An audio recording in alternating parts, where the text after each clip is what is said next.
لانگرانی سەرۆکی پێشووی ڕاستڕەوی پەڕگیری بەرازیل جایر بۆلسۆنارۆ هێرشیان کردە سەر بارەگەکانی کۆنگرێس و دادگەی باڵا و کۆشکی سەرۆکاتی لە بەرازیلیای پایتەخت. ئەمەش دوای هەفتەیەک دێت لە چەسپاندنی بڕیاری سەرۆکاتی لویز ئیناسیۆ لۆدا دا سیلڤا. ئەمڕۆداوە جارێکی دیکە هێرشی لانگرانی ترامپ بیردەهێنێتەوە کە ویستیان بە هەمان پاساوی پۆپۆلیستەکانی واشنگتن کودەتا بەسەر دامەزراوە دیموکراسیەکانی ئەمریکادا بکەن.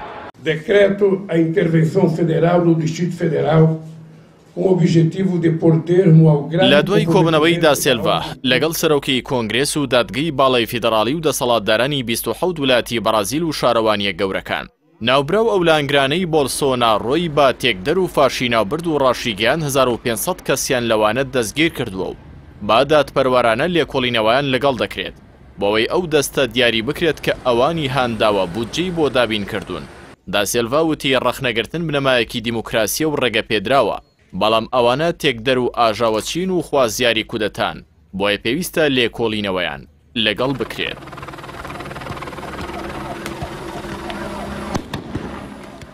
خۆپیشاندەرانی لانگرانی بۆلسۆنارۆ بەر لە هەڵبژاردن و دوای ئەم پرۆسەیەش داوان لە سوپایە وڵاتە کرد کە ڕێگە نەدات لۆلا دا سیلڤا جارێکی دیکە بگەڕێتەوە بۆ دەسەڵات، بەڵام ناوبراو لەو لێدوانەیدا بە ئاماژە بە کودەتای سوپای ساڵی 1964 بۆ 1985 کە بەرازیلیان کرد بۆ وڵاتی پێشێلکاری مافەکانی مرۆڤ، ڕایگەان تەنها ڕێگەی تەندروستی بەرازیلیەکان دەستگرتنیانە بە دیموکراسیەوە بۆەوەی سەرکەوتوەکان بە خواستی گەل فەرمانڕەواییان بکەن و باسانایی دەستا و دەستی دەسەڵات بکەن.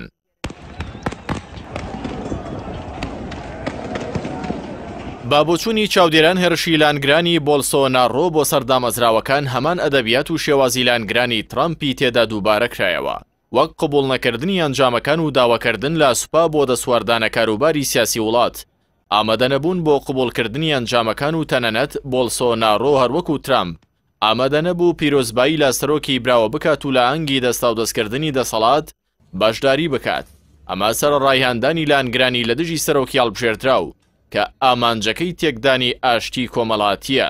پشتیوانی بەربڵاوی ڕێبەرانی وڵاتانی خۆراوە لە دا سیلڤا لەگەڵ ئەوەی پشتیوانیە لە ناوبراو لە هەمان کاتدا ترسە لەو شەپۆلە ڕاستڕەوە پەڕگیریە ڕەگەزپەرستیە پۆپۆلیستەی هەموو خۆراوای گرتووەتەوە و لە چەندین وڵاتیشدا لە هەڵبژاردنەکاندا سەرکەوتنی بەدەستهێناوە. تەنانەت جۆرجیا میلۆنی سەرۆکوەزیرانی نوێی ئیتالیا، بینیتۆ مۆسۆلینی ڕێبەری فاشستی وڵاتەکەی بە گەورە نیشتیمان پەروەری مێژووی ئیتالیا ناو دەبات. ئەم شەپۆلە بەوەی شکستی دروشمەکانی لیبرالیزمی خۆر ئاوەوە گەشەی کردووە کە بووەتە هۆکاری چەوسانەوەی گەلانی جیهان بەگشتی و خۆر ئاوا بە تایبەتی بە قازانجی سەرمایەداران.